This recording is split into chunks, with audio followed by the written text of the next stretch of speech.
প্রায় 2 যুগ পর লক্ষ্মীপুরে প্রকাশ্যে জামায়াত ইসলামীর সমাবেশ, তাই তো বাড়তি উচ্ছ্বাস নেতাকর্মীদের মাঝে। শনিবার সকাল থেকেই খণ্ড খণ্ড মিছিল নিয়ে নেতাকর্মীদের গন্তব্য ছিল আদর্শ সামাদ সরকারি উচ্চ বিদ্যালয় মাঠ। গণজামায়াত শুরুর আগেই কানায় কানায় পূর্ণ হয় মাঠ।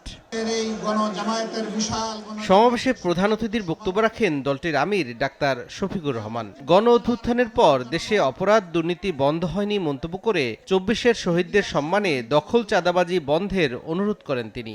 মানুষ আশা করেছিল যে 24-এর পরে সমস্ত দুঃশাসন এবং সমস্ত দুর্নীতির অবসান হবে।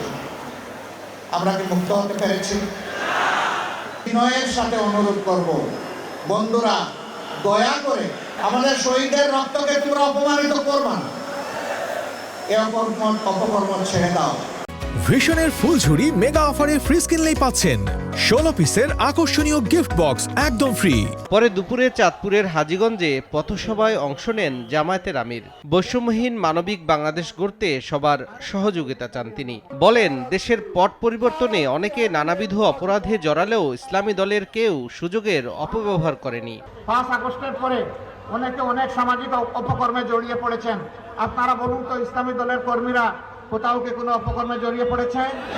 কোনো একটা ইসলামী দলের লোক না, কেন না? তারা আল্লাহ তাআলাকে ভয় করে, এই জন্য তারা।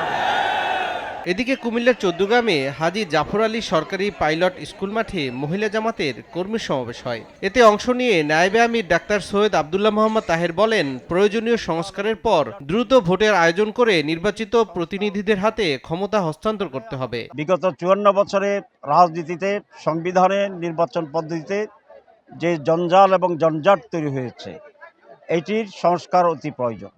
সে কারণে আমাদের দাবি হচ্ছে দ্রুত কিছু সংস্কার করা, অতি প্রয়োজনীয় সংস্কার করা, এবং সেই সংস্কারের পরেই নির্বাচন অনুষ্ঠানের সার্বিক ব্যবস্থা গ্রহণ করা। জাতীয় নির্বাচনের আগে স্থানীয় নির্বাচন ও স্বৈরাচারী শেখ হাসিনা সহ আওয়ামী লীগের পলাতক নেতাদের বিচার দাবি করেন জামায়াত নেতারা। যত দ্রুত সম্ভব নির্বাচন। তৌফিক মাহমুদ, সময় সংবাদ।